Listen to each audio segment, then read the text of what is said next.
kita cinta dulu dengan batik itu.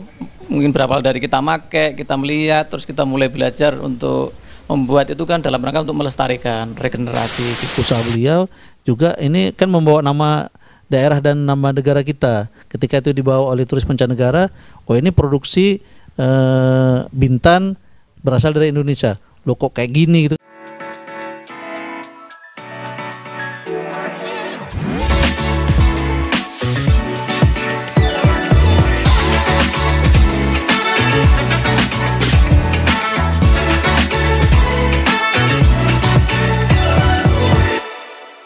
Assalamualaikum warahmatullahi wabarakatuh. Kita berjumpa kembali di podcast Kawan Celoteh LPP RRI Tanjung Pinang.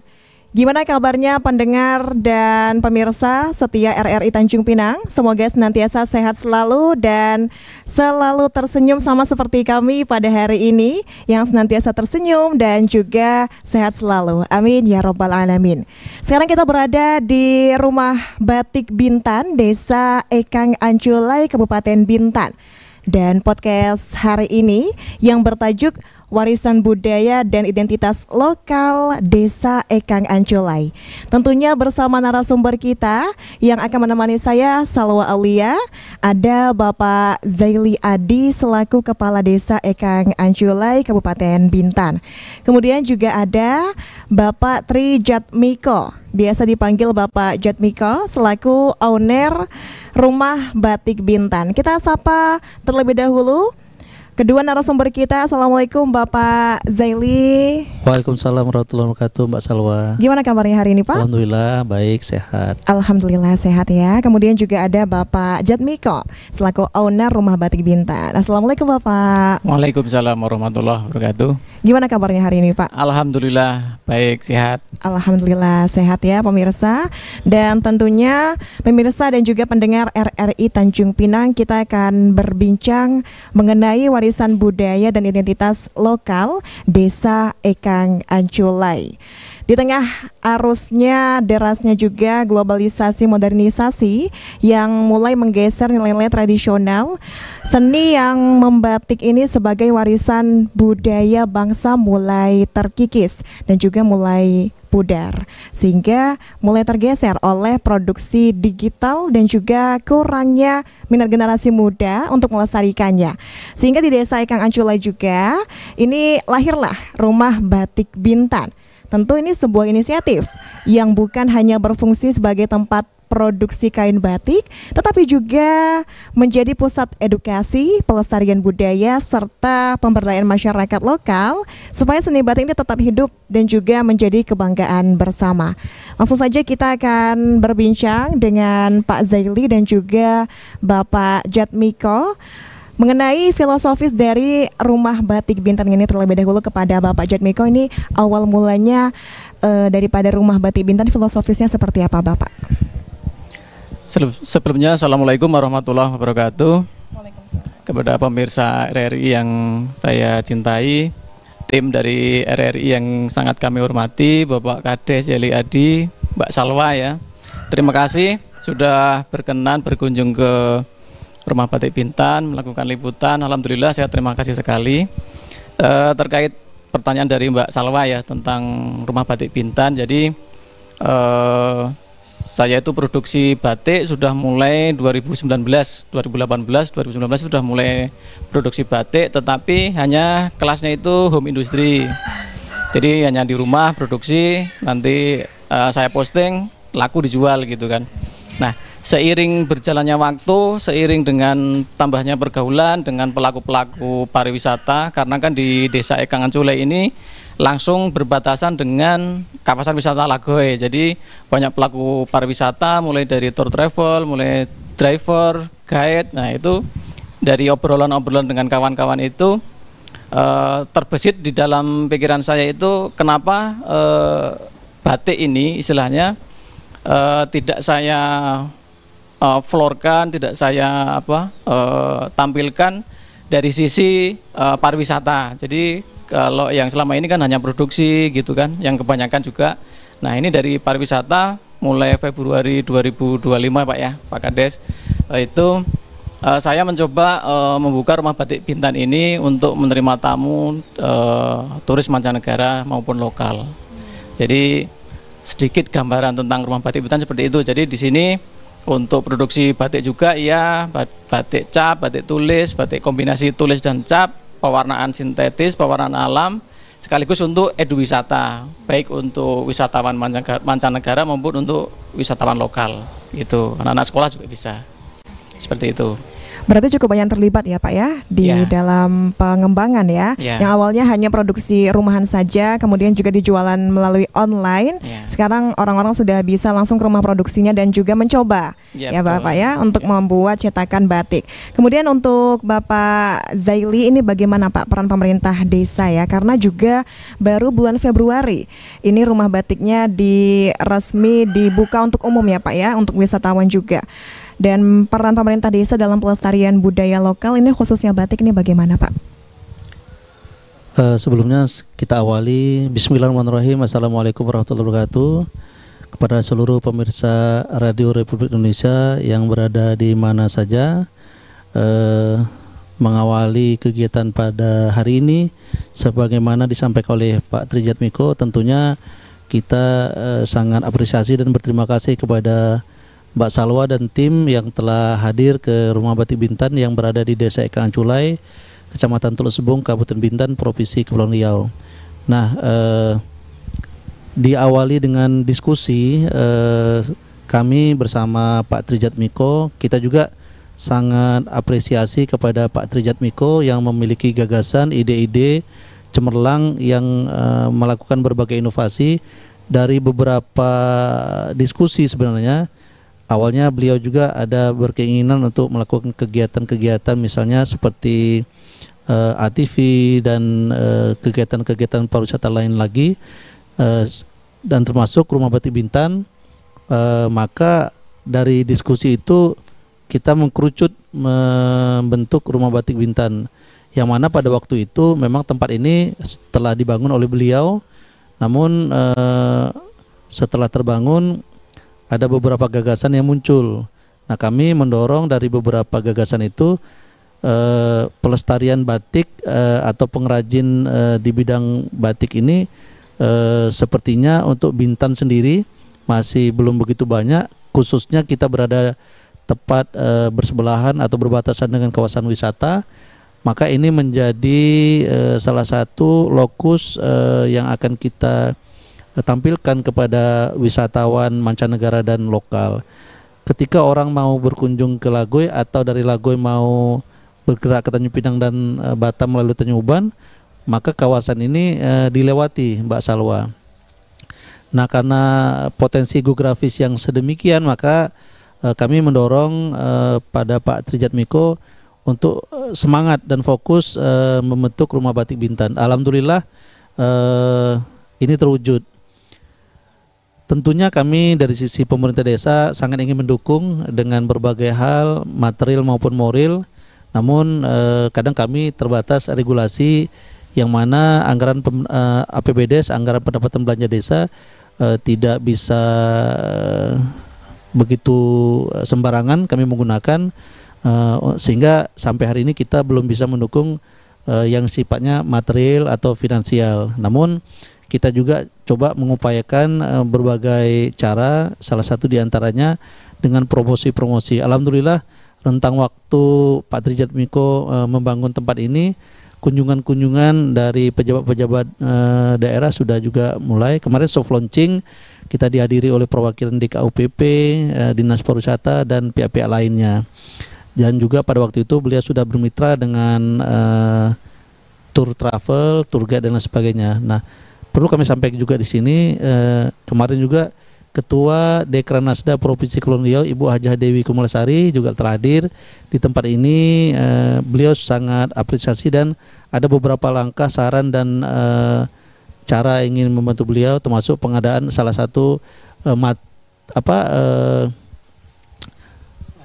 bahan ya, material yaitu kain yang kesulitan Pak Trijatmiko mendapatkan karena ini memang datangnya dari luar, sehingga ada pembahasan dari Dekranasda untuk menyediakan itu, sehingga nanti Pak Trijatmiko tidak begitu jauh ketika itu butuh material berupa kain dasar tersebut.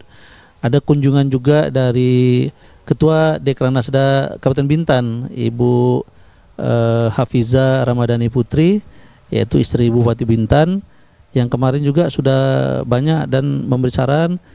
Kunjung beliau juga alhamdulillah mendatangkan hasil juga kepada Rumah Batik Bintan, karena produk-produk beliau juga dibeli pada waktu itu. Juga hadir Mbak Widya ya, anak Pak Gubernur. Juga beliau punya punya usaha di bidang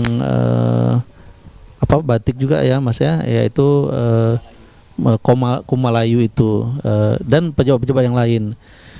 Kemarin bahkan di kegiatan di Teluk Bako baru-baru kemarin, Pak Trijat Miko dengan komunitas pencinta batik memajangkan produknya, juga dikunjungi standnya oleh Pak Bupati Bintan, dan Pak Bupati juga pada waktu itu membeli beberapa produk. Dan kami juga menyampaikan bahwasanya kemarin baru soft launching, kita pengen launching Rumah Batik Bintan ini agar lebih terpublikasi dengan maksimal dan baik, sehingga kami mohon berkenannya Pak Bupati untuk hadir pada acara launching. Bahkan kemarin ketemu baru-baru ini di aula kantor Bupati, beliau mengingatkan kami kembali kapan kira-kira mau melaksanakan launching Rumah Batik Bintan.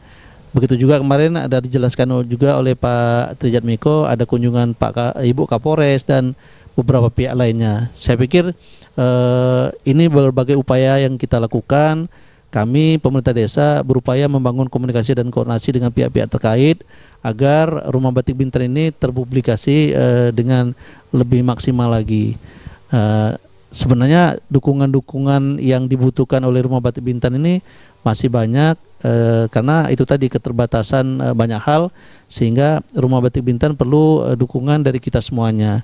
Kemarin juga ada perguruan tinggi dari STI Pembangunan, mereka sudah mengajukan proposal karena mungkin ada program-program lain yang bisa diserap lalu untuk membantu ke sini juga.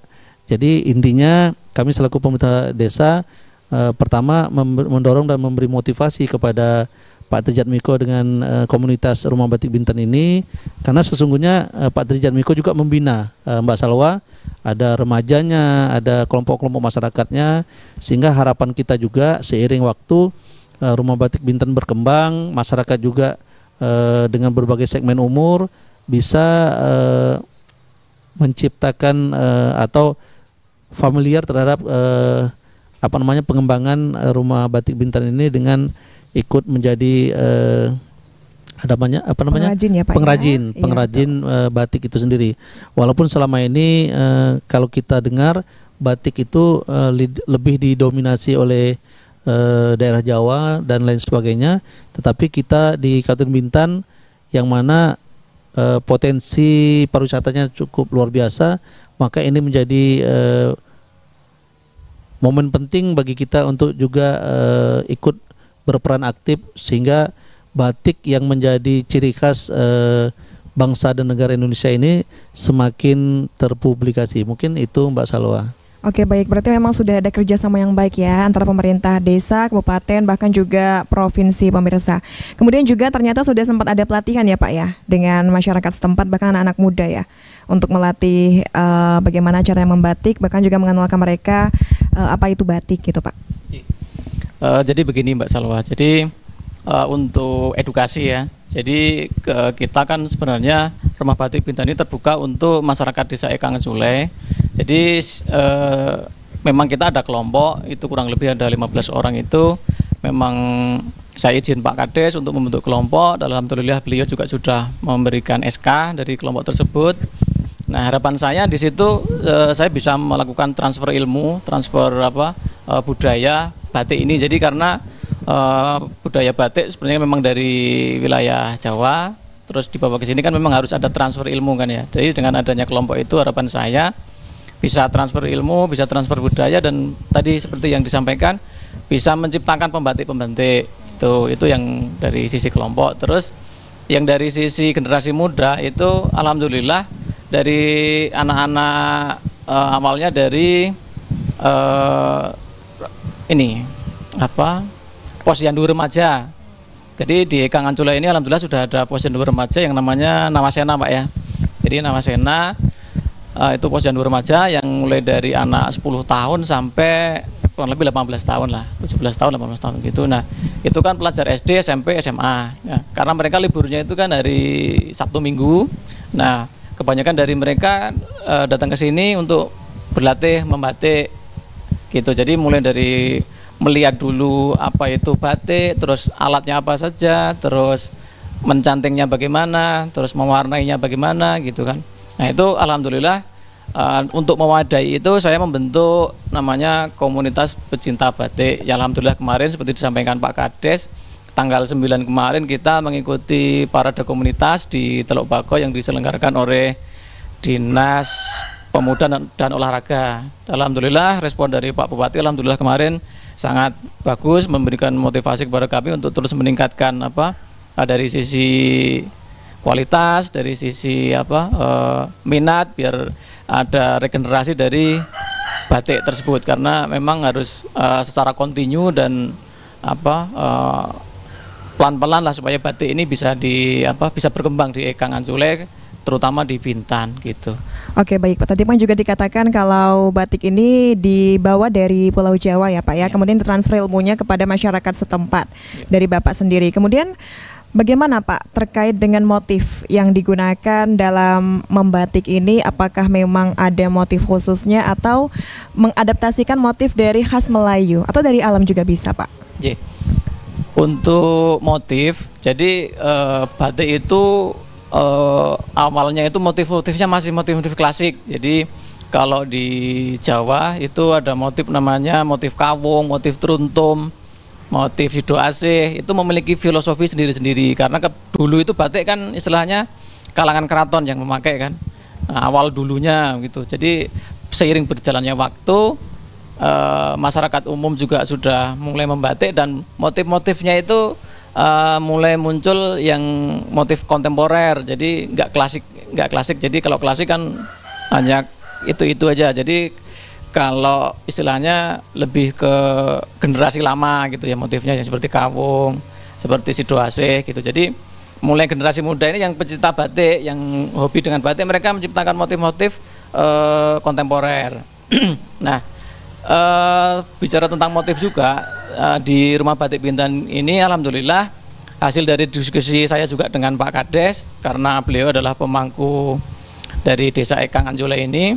Kita ada diskusi, Pak, kira-kira apa yang bisa kita angkat untuk menjadi motif batik di Rumah Batik Bintan di Ekangan Sule. Dan dari hasil diskusi itu tercetus yang namanya batik manes. Batik manes ya, batik manes itu terinspirasi dari daun singkong, yang mana daun singkong itu banyak tumbuh di Desa Ekangan Sule sini, mudah tumbuh, banyak tumbuh dan memiliki banyak makna. Jadi manes berasal dari singkatan bahasa Latin dari singkong, yaitu Manihot esculenta, disingkat oleh beliaunya menjadi manes. Jadi saya sebagai pelaku seni ya siap untuk melaksanakan apa yang menjadi pembicaraan dengan Pak Kades gitu. Mungkin Mbak Salwa, gagasan itu kadang muncul ya mendadak aja gitu ya, mengalir gitu, kita diskusi. Memang potensi sumber daya alam yang ada di desa kita ini basisnya pertanian, sehingga pertanian ini salah satu produk yang banyak itu adalah ubi kayu. Nah, kita tentukan dari sekian banyak produk-produk tanaman itu, apa kira-kira nih yang bisa kita adopsi untuk menjadi motif batik gitu kan, sehingga lalu gagasannya muncul. Sepertinya daun ubi ini kalau kita tampilkan menjadi salah satu motif kayaknya bagus gitu kan. Saya ngobrol sama Mas Trijat Miko. Nah, ketika kita kayaknya boleh juga Pak, kata Pak Trijat Miko. Lalu apa nih nama yang mau kita munculkan? Nggak mungkin batik singkong gitu kan, gitu ya. Atau nggak mungkin batiknya batik ubi kayu gitu kan. Maka kita coba cari nama latinnya. Entah tepat apa enggak, ya itu tadi kita lihat gitu kan, searching ke Google, yang ada adalah Manihot esculenta. Maka kita singkat menjadi manes. Nah, manes ini kan seperti ada bahasa-bahasa yang sifatnya lokal juga. Ada manis, ini manis gitu kan. Nah, akhirnya itu tadi kita hasil ngobrol-ngobrol, diskusi, lalu Pak Trijat Miko membuatlah pola yang untuk dijadikan batik itu. Nah, kemarin juga beliau ini ada juga motif pintu gerbang ibu kota Kabupaten Bintan dikonfigurasi dengan berbagai motif lainnya, termasuk di sini pokoknya banyak yang alam-alamnya dari motif yang ada atau yang diproduksi oleh Pak Trijat Miko ini. Ya, mudah-mudahan ini semuanya menjadi sesuatu yang bisa menarik minat dan perhatian kepada customer kita, baik itu lokal maupun mancanegara, karena memang dari daerah-daerah lain mungkin ada beberapa, contoh macam ada yang batik gonggong dan lain sebagainya untuk Tanjung Pinang dan lain sebagainya, untuk daerah-daerah lain ada juga batik dari Batam tuh apa gitu. Makanya kemarin setelah batik manis ini kita coba sepakati sama Mas Trijat Miko, saya bilang sesegera kita daftarkan ke HAKI, kekayaan intelektual itu. Dan alhamdulillah kemarin juga, nah itu tadi dari sisi pemerintah sudah ada pendampingan sehingga memudahkan beliau untuk mendaftarkan dan lain sebagainya. Bahkan beberapa kebutuhan terkait apa lagi Mas, mungkin itu juga membantu ya. Nah, jadi itu. Ya. Berarti juga cukup banyak ya Pak ya, motif yang udah terbaru gitu, hasil karyanya diinovasikan, kemudian jadi ciri khas dari desa Ekang Aculai gitu. Kayak tadi motifnya manes ya, itu sudah dibuat juga Pak? Sudah didesain juga ya, dicetak juga? Sudah diproduksi dan udah laku, udah laku, wow. Kemarin itu ya kayaknya dibeli Pak Bupati ya Mas ya? Ada motif manes tadi, iya. Pak Bupati yang beli. Itu pertama kali di-launchingkan langsung Pak Bupati membeli pertama atau gimana tuh Pak? Atau itu cetakan yang kesekian gitu? Yang kesekian. Karena di sini tuh gini Mbak Salwa, jadi memang seperti tujuan awal adalah untuk mengenalkan dunia tentang batik ini ke Wisman kan, wisatawan mancanegara. Jadi tamu dari Lagoy, dari yang nginep-nginep di Lagoy ya, itu tiba-tiba datang atau mungkin dia telepon. Nah, kalau untuk batik manis kan saya produksi terus. Nah, nanti kalau dia suka ya mesti diambil gitu kan. Jadi saya nggak bisa istilahnya mendrive nanti arahnya kemana nggak bisa. Jadi mengalir aja. Jadi yang harapan kami memang kemarin dari Pak Bupati sendiri alhamdulillah sudah mengetahui. Jadi saya sangat bersyukur sekali, sekaligus bangga berkat dukungan dari Pak Kades juga. Jadi batik manis istilahnya turis saja udah beli gitu loh. Betul, masa Bapak Bupati nggak beli gitu ya Pak ya, sebagai masyarakat lokal ya. Namun kemudian tadi selain batik manis juga ada batik Gapura Kabupaten Bintan. Selain itu ada lagi Pak? Jadi karena di Bintan ini adalah kepulauan, terus mau nggak mau saya juga harus menciptakan motif tentang biota laut.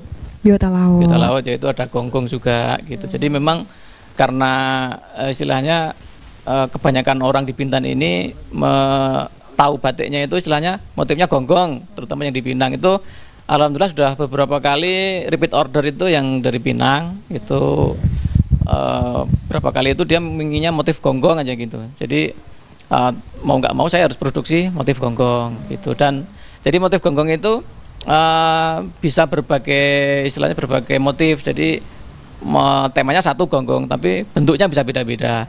Seperti manis juga, itu manis kan daun singkong. Jadi bisa jadi nanti daun singkong itu nggak cuma satu pakem aja, mungkin bisa sampai 5 jenis lah gitu. Modelnya beda-beda ya Pak ya. Modelnya beda-beda. Bervariasi gitu ya.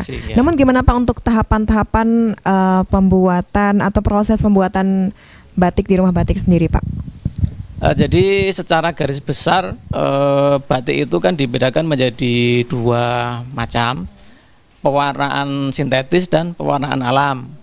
Kalau pewarnaan sintetis itu hampir semua bahannya kita harus beli dari daerah luar, daerah Jawa ya. Jadi mulai dari kain, mulai dari lilin, mulai dari pewarna, itu semua dari Jawa. Dan saya udah survei ke pasar Pinang, toko-toko tekstil di Pinang, Uban dan bahkan Batam itu memang belum ada yang menjual ya.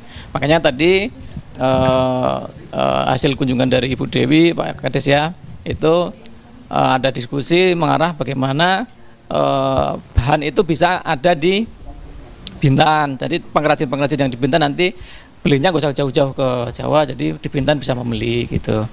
Dan untuk pewarnaan alam itu lebih dianjurkan dari dinas-dinas juga, karena warna alam itu lebih ke ramah lingkungan. Jadi untuk pencemarannya sangat minim sekali. Jadi di Rumah Batik Bintan saya mulai mengembangkan pewarnaan alam yang dari daun akasia. Jadi daun akasia, terus ada juga kulit mahoni, ada juga kayu dari kayu cempedak itu untuk menghasilkan warna kuning. Nah, kenapa saya mengangkat daun akasia itu? Motifnya daun singkong, ya kan? Betul. Jadi batik manes.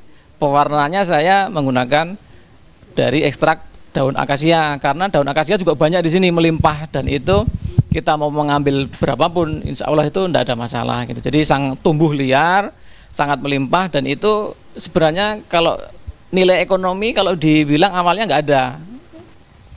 Daun akasia itu nggak ada, itu banyak sekali melimpah di sini Pak Kades ya. Jadi saya berpikir bagaimana apa yang ada di lingkungan Rumah Batik Bintan di Ekang ini, dari yang tadi ini nggak ada nilainya, kurang nilainya menjadi sesuatu yang bernilai. Itu yang saya angkat ke depannya seperti itu. Oke, kalau untuk teknik bagaimana Pak? Yang digunakan ini apakah tekniknya hanya menggunakan canting saja, tulis, cap, atau ada kombinasi diantaranya? Kalau untuk teknis pembuatan itu kan ada batik asli itu ada 3. Jadi batik tulis semua dicanting semua, yang kedua itu batik cap, yang ketiga itu kombinasi antara batik tulis dan batik cap. Itu batik asli itu cuma ada 3 itu aja. Jadi kalau batik printing itu bisa dikatakan bukan batik asli. Jadi bisa dikatakan itu kain dengan motif batik. Jadi definisinya seperti itu. Jadi dan biasanya untuk membedakan itu, kalau batik asli itu bolak-baliknya sama, warnanya sama, motifnya sama, persis gitu kan. Kalau batik yang printing, yang buatan pakai mesin itu cuma dari satu sisi biasanya, depan aja, belakangnya beda. Seperti itu. Belakangnya pudar gitu ya Pak ya? Jadi untuk masalah pudar itu tergantung perawatan. Jadi kalau batik tulis itu memang harus ada perawatan khusus. Jadi nggak mungkin yang Mbak Salwa nih yang printing tadi Mas. Oh, yang printing. Sebelahnya itu ya lebih pudar. Iya, pudar warnanya. Pudar, Pak. jadi depannya cantik, yang belakangnya pudar gitu, yang untuk printing. Terus terkait dengan pewarna tadi Pak Trijat Miko dan Mbak Salwa, kita kemarin juga hadir dari Politeknik Lago itu, Bintan Resort Cakrawala, benar ya namanya? Politeknik itu mereka akan mengembangkan pewarna yang dari bahan bakunya mangrove. Ada buah-buah mangrove itu akan diolah nantinya menjadi pewarna. Jadi saya katakan pada waktu itu, kayaknya udah kesini juga ya, saya katakan ini menjadi sesuatu hal yang sangat menarik dan sejalan.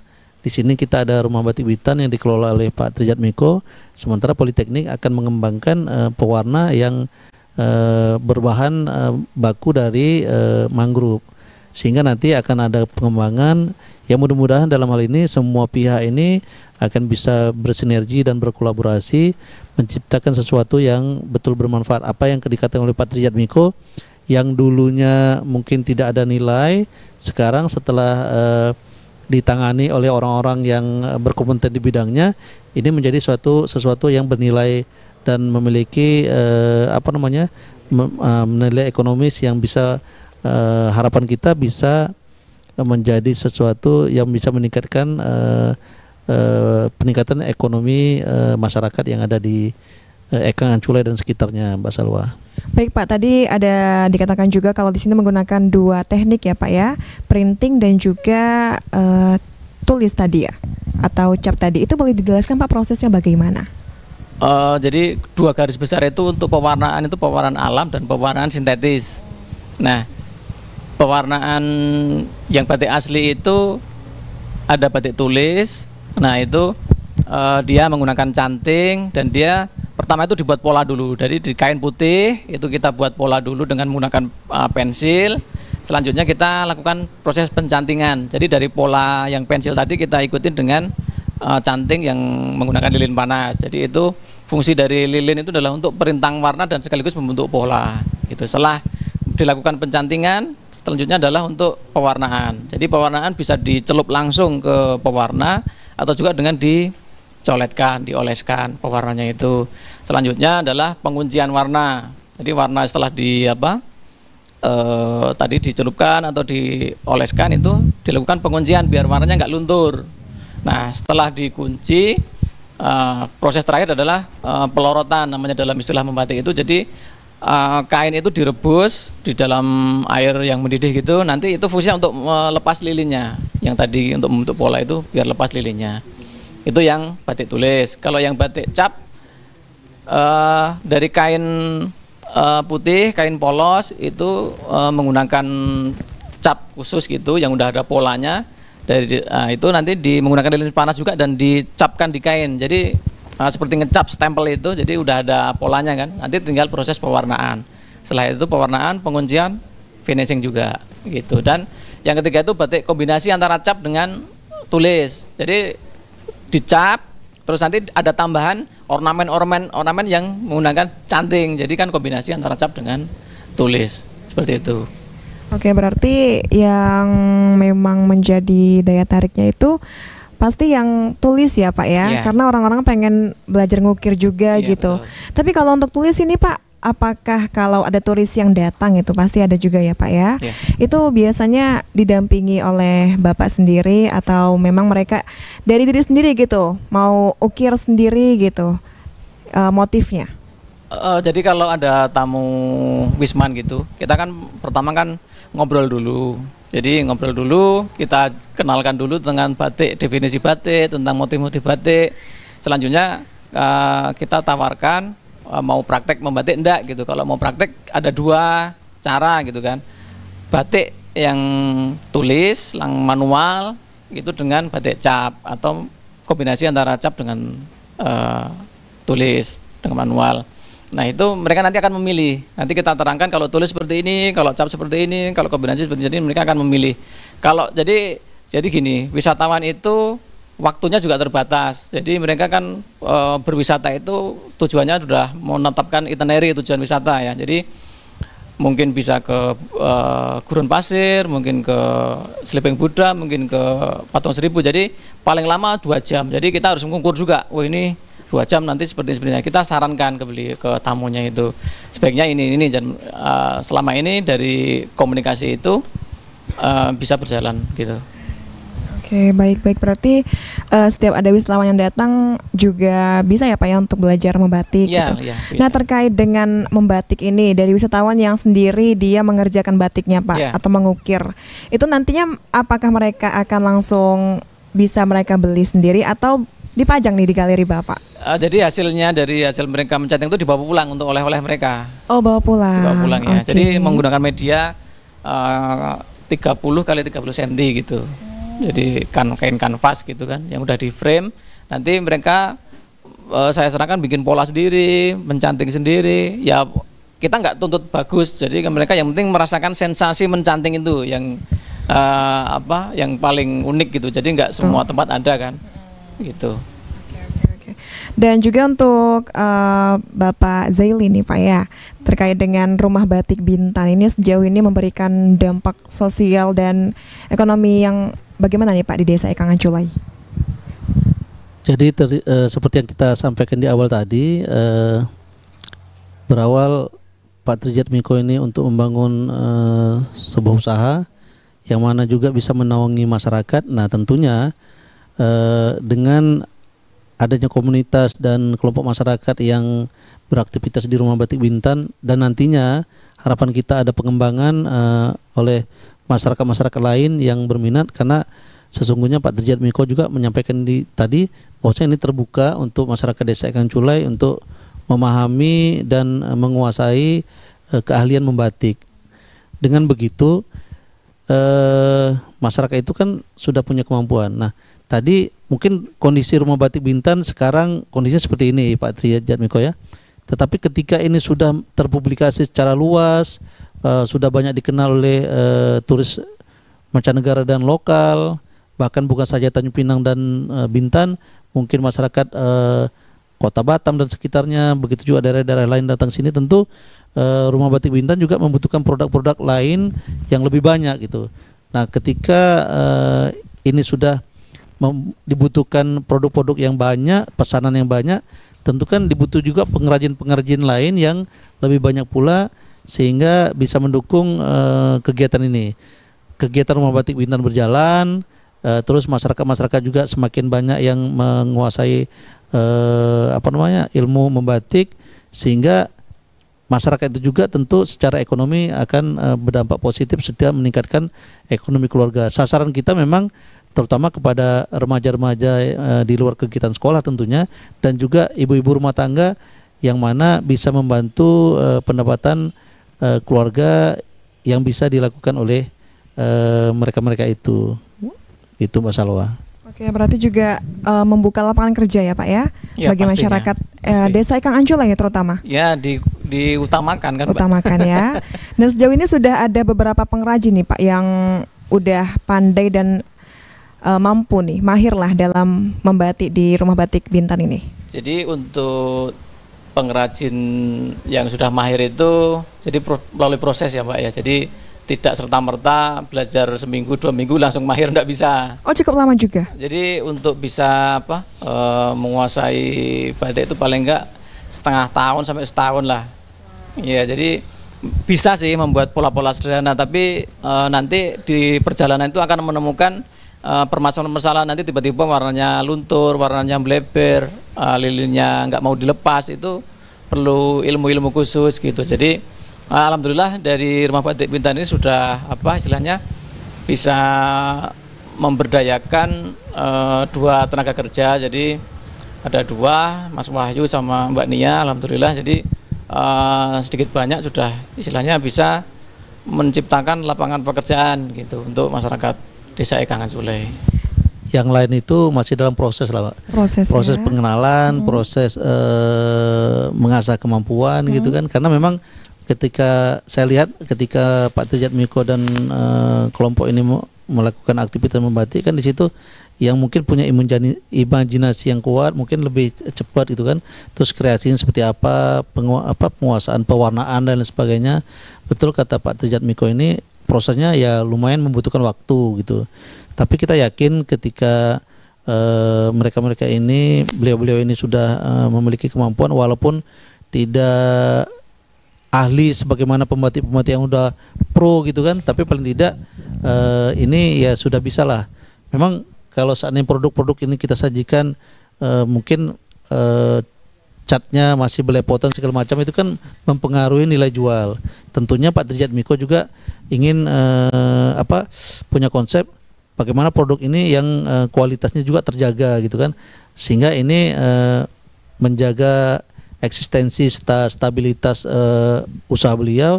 Juga ini kan membawa nama daerah dan nama negara kita. Ketika itu dibawa oleh turis mancanegara, oh ini produksi Bintan berasal dari Indonesia. Loh kok kayak gini gitu kan, tak mungkin kan. Pasti beliau menjaga kualitas itu, sehingga paling tidak yang dipajangkan di sini yang memang sudah melalui proses quality control. Pemilihan produk-produk yang layak jual. Tapi paling tidak itu tadilah upaya-upaya beliau ini sudah meningkatkan menuju supaya semakin banyak kemampuan untuk membatik itu. Betul dan juga pasti menambah pengrajin ya Pak ya.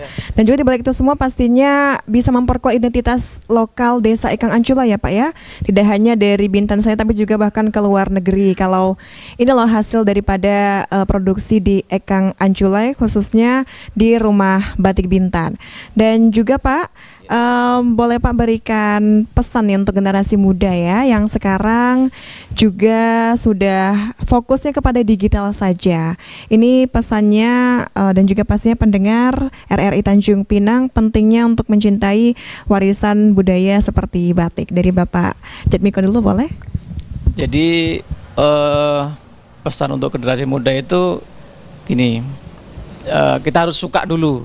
Untuk sesuatu itu kita harus suka dulu. Jadi makanya saya untuk generasi muda, saya membuat komunitas pecinta batik. Jadi kita cinta dulu dengan batik itu.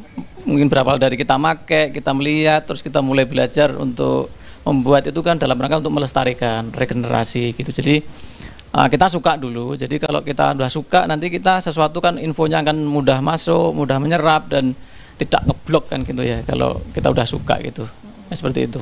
Oke, baik, kalau dari Bapak Zaili sendiri bagaimana Pak?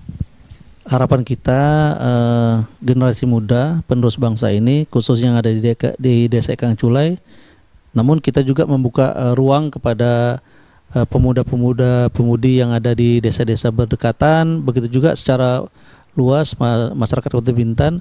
Untuk komunitas pemuda mungkin kapan waktu bisa hadir sini, ya tentu kami pemerintah Desa Ekang Culai bersama dengan Pak Trijat Miko pengelola Rumah Batik Bintan mengundanglah kepada anak-anak muda agar meningkatkan kreativitas khususnya di bidang membatik ini, karena batik ini kan warisan budaya bangsa dan negara Indonesia, perlu dilestarikan. Ya, dengan harapan kita dengan adanya Rumah Batik Bintan memicu semangat, motivasi kepada kita semuanya untuk melek terhadap budaya ini.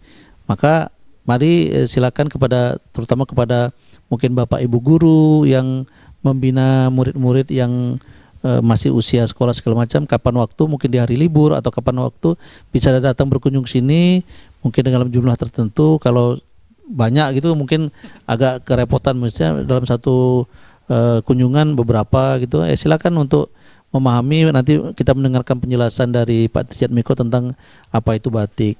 Saya pikir dengan kita mencintai batik ini, maka itu melestarikan juga ada efek ekonomi yang bisa nanti kita kembangkan ke depan. Demikian, Mbak. Baik, terima kasih untuk Bapak Trijat Miko dan juga Bapak Zaili Adi. Sama-sama. Untuk hari ini sesi kita di podcast Kawan Celoteh mengenai warisan budaya dan identitas lokal Desa Ekang Culai. Satu hal yang saya dapatkan pemirsa mengenai rumah batik di Bintan, kalau bahwasannya dengan memanfaatkan sumber daya alam yang ada ternyata bisa menciptakan hal yang baru, yang awalnya dianggap sepele tapi ternyata bisa menghasilkan nilai jual. Itu semua pastinya tidak lepas daripada inovasi, kreativitas dan juga keinginan untuk terus mencoba. Dan kepada generasi muda pastinya selalu dibuka nih ruang di Rumah Batik Bintan khususnya untuk berkreasi dan juga melestarikan budaya lokal khususnya di Kabupaten Bintan dan di Indonesia.